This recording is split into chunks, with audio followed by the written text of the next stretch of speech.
Hello students, good morning all of you. आज हम physics में डिस्कस करेंगे intensity of electric field due to dipole at axis line.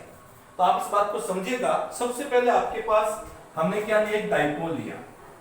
Dipole के लिए आपके पास एक नेगेटिव चार्ज है, एक पॉजिटिव चार्ज है। इस डाइपोल का ये सेंटर पॉइंट है।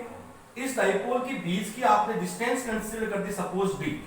तो ए सी ओ, मान लीजिए यहां पर एक पॉइंट डिफाइन किया ए, यहां पर पॉइंट डिफाइन किया हमने बी।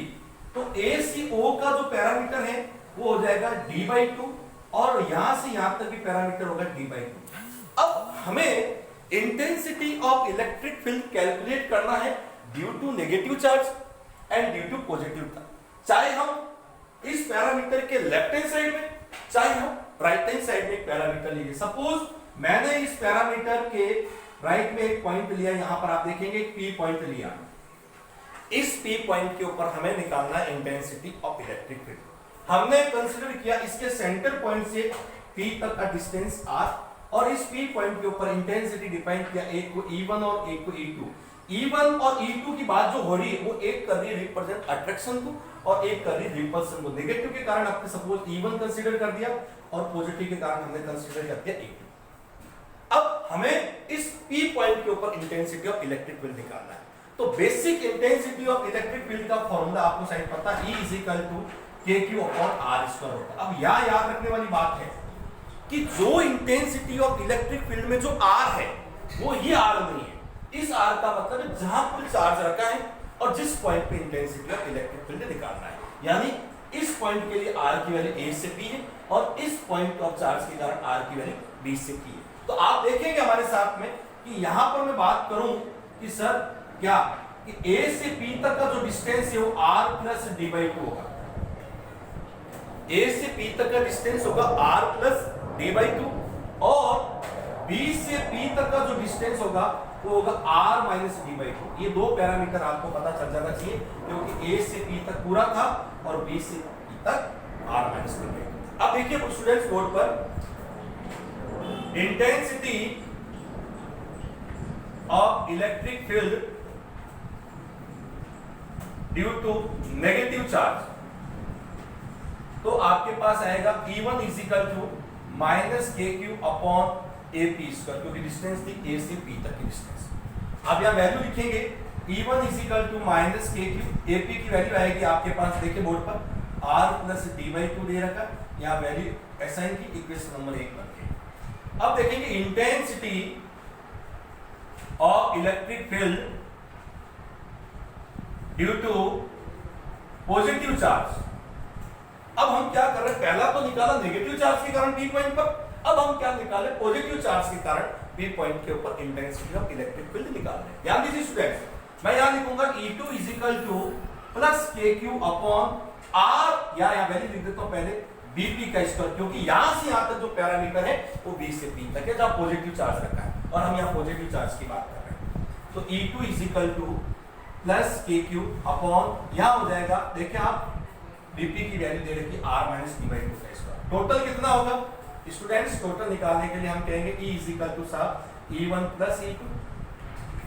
वैल्यू पुट करेंगे, E1 की वैल्यू है आपके पास -KQ/R plus D by two का स्क्वायर, यहां से value R/R minus D by two का स्क्वायर, दोनों की वैल्यू पुट कर दी।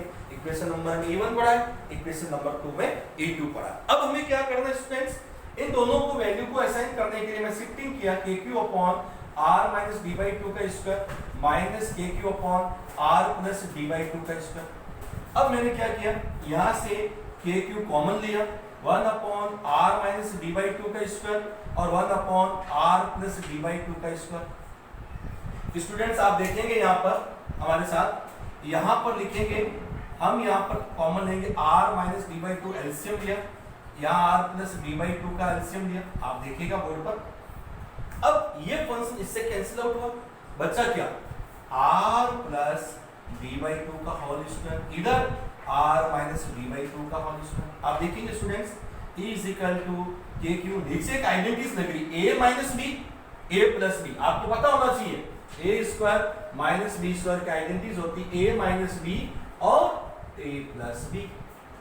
अब हम इसे सॉल्व करें तो R² square minus d square by 4 का होल स्क्वायर, यहाँ लिखता हूँ R square 2r d by 2 d square by 4, यहाँ लिखा R square minus 2r d by 2 plus d square by 4। आप देख सकते हैं बोर्ड पर, जैसे ही ये ब्रैकेट ओपन होगा यहाँ पर ये आर स्क्वायर से आर स्क्वायर कैंसिल आउट, ये डी स्क्वायर बाई 4 इस डी बाई, क्योंकि बाहर ब्रैकेट जाती माइनस बन जाएगा, अंदर से अंदर 2 से 2 कर जाएंगे, अंदर से 2 2 कर जाएंगे।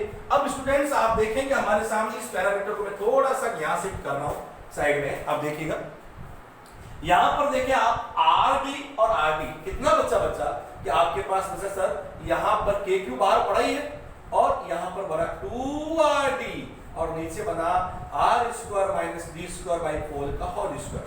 अब आप यहां देखेंगे कि जो डायग्राम है उसमें d बाई 2 है और d बाई 2 का आधा होगा d बाई 4, यानी d बाई 4 बहुत ही छोटा है कंपेयर टू आर स्क्वायर, तो यहां लिखेंगे d square by 4 is negligible.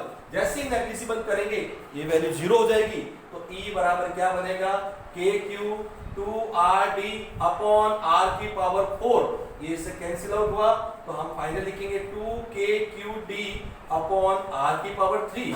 Students ध्यान देंगे Q इंटू D को क्या लिखेंगे, Q इंटू D को लिखेंगे हम P, Q इंटू D मतलब यहाँ पर Q इंटू D जो है वो है आपका डाइपोल मोमेंटम। डाइपोल मोमेंटम मैंने पहले भी डिस्कस किया, इससे पहले दो point of charge negative charge और पॉजिटिव चार्ज दोनों में से किसी एक चार्ज, देखो ये चार्ज चाहे ये चार्ज, इन दोनों चार्ज में से कोई भी एक चार्ज और दोनों चार्ज के बीच के डिस्टेंस का जो प्रोडक्ट होता है उसे डाइपोल मोमेंट कहते हैं। आप देखिए ये एक डाइपोल ए से बी, तो यहाँ पर एक नेगेटिव चार्ज है एक पॉजिटिव चार्ज, इन दोनों में से कोई भी एक चार्ज ले लीजिए आप, चाहे यहाँ नेगेटिव लीजिए चाहे पॉजिटिव लीजिए, इन दोनों चार्ज में से आइदर और दोनों चार्ज में से कोई भी एक चार्ज और बीच के डिस्टेंस का प्रोडक्ट या डाइपोल मोमेंट होगा, उसको P से लिखते हैं। This is a vector quantity, इसलिए इसके ऊपर वेक्टर का सिंबल लगाया, तो E बराबर बनेगा 2kp बटा r क्यूब। E और r के अंदर जो रिलेशन आया स्टूडेंट्स 1 अपॉन r क्यूब, और इसके बीच में अगर आप ग्राफ खींचते हैं तो ये देखो इनवर्सली प्रोपोर्शनल आएगा, क्योंकि यहाँ पर इनवर्सली प्रोपोर्शनल रिलेशन है। तो this is the intensity of electric field due to dipole on axis line. तो ये पूरा डेरिवेशन आपको अच्छे से समझना है, वीडियो को देखना है और उसके बाद कॉपी में नोट्स बनाना है। Thank you all of you.